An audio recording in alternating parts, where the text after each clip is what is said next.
Hi everyone, I'm Dee, the face behind my special life. Welcome to my channel.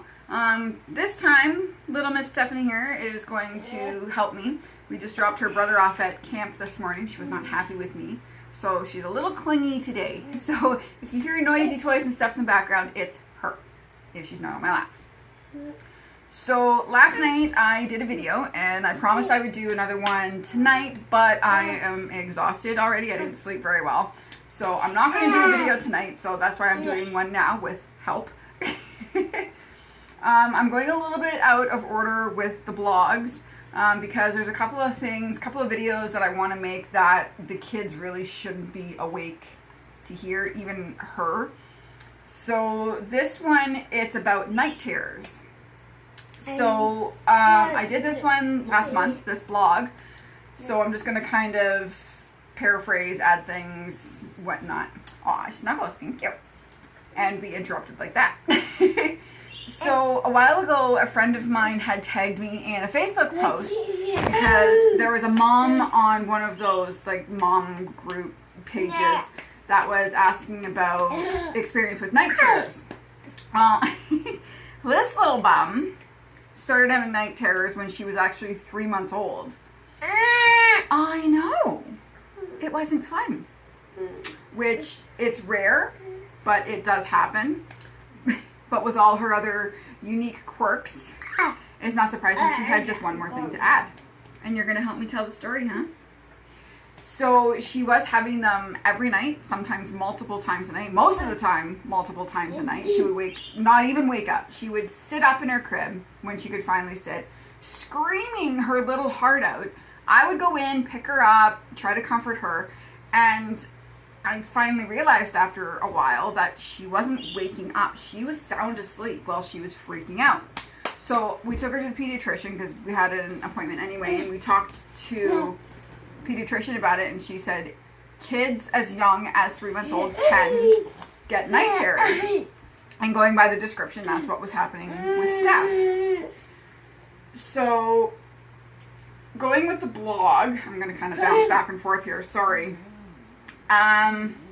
So night terrors and nightmares are two completely different things. So let's get that out of the way right now. The way I understand it, and if I'm understanding it correctly, nightmares kids will remember. Whereas night terrors, they have no idea what's going on. They'll scream in the night, they're acting like they're terrified, and come morning, they don't know what's happened, if anything has happened. So, and nightmares will wake them up, whereas with night terrors, usually they only wake up if you wake them up. They don't wake up themselves, which is weird the way that they scream sometimes. You think they'd wake themselves up like that, but no. I know you can't play with my laptop though, mommy needs it. So for Stephanie, she actually hasn't had one in a little while, which is great. She does what we call angry rollovers. So in the night when she shifts around, it's like she's mad at herself for disturbing herself, and she'll grumble and grumble and whine a little bit, but she's still asleep. But she used to scream bloody murder, like this shriek that would come out of this tiny little girl was enough to scare the life out of you. She can see herself on video now, so she's making faces. She was still sound asleep, and she could never calm herself down. Someone always had to go into her, always me. Very rarely would her dad ever go in. Most of the time, though, especially if I was getting up with her for like the 5th time, the 6th time, I would just take her upstairs, plop her on the couch, and sleep on the couch with her. Because I'm not getting up a gazillion times so that I can be zombie mom the next day. Because nobody wants to deal with a cranky zombie mom. So, sorry, I'm just scrolling down here. So I've been told that kids can outgrow them, and I'm starting to see that with her. But the other thing is, no, you're not touching. I know. The other thing is, though, is that stressful situations can cause more night terrors.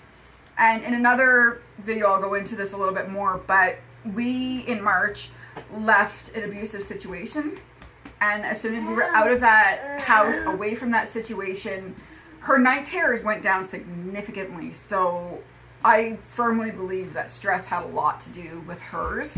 Now, it's not to say it's the case with every kid, because every kid is going to be different, which makes it frustrating, because what works for one is not going to work for another. And what works one night will not work another night. It's a lot of trial and error. Sometimes you have to do something different every single night, so it gets tiring and frustrating. It's a long process. There's not really a whole lot we can really do about it. There's not really any medications out there or supplements or what have you that will help. You just unfortunately have to ride it out, pretty much. Just kind of wait and see. I know. They suck. They're draining. The kids do end up being tired during the day, especially if they've had more than one or two. Even though they didn't wake up, it's draining on their bodies, because it takes a lot of energy to scream and sit up and flail around and whatever they do when they're freaking out in the night. So it's draining on their little bodies. It can be emotionally draining, because a lot of the times, and I know for myself, I thought I wasn't doing the best I could do. I thought I was failing her somehow. I thought it was my fault. But you have to know that it's not. There's really nothing you can do. If they're going to have night terrors, they're going to have night terrors. And all you can do is just be there to comfort them. Have a cup of tea. Sit down by yourself. Have a good cry. I've done that too. I've sat in a corner and I've bawled my eyes out because there's nothing I could do. And you can feel useless, and it sucks. But you're not alone.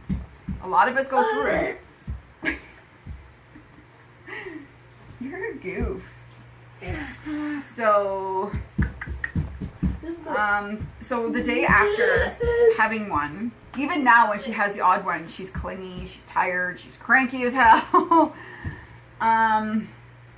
I've read that quite a few kids are sleepy, dopey, cranky the next day. And like I said, it's to be expected because it's draining. She obviously didn't have one last night. Hi. So, yeah, that's pretty much it. Just hang in there. You're doing the best you can. Just keep doing it. And I am going to try and find some more information about night terrors, and I will post it to my Facebook page so that it's all there. I'm going to try and figure out all of the files section and maybe put it there so it's kind of all in one place, but it might take me a while to figure all that stuff out. Hi! Now she sees herself on camera, so she's going to ham it up. Right? Hi. Yes. Here, do you want to say bye to everybody? Say bye-bye. Say bye-bye. No, you're going to give a cheeky smile. Alright, so I will post another video hopefully tomorrow. I'm going to get some more vlogs up on video, get some more content on the channel, and think of some more vlogs to do. So bear with me through the process, and hope everyone has a great day. Bye.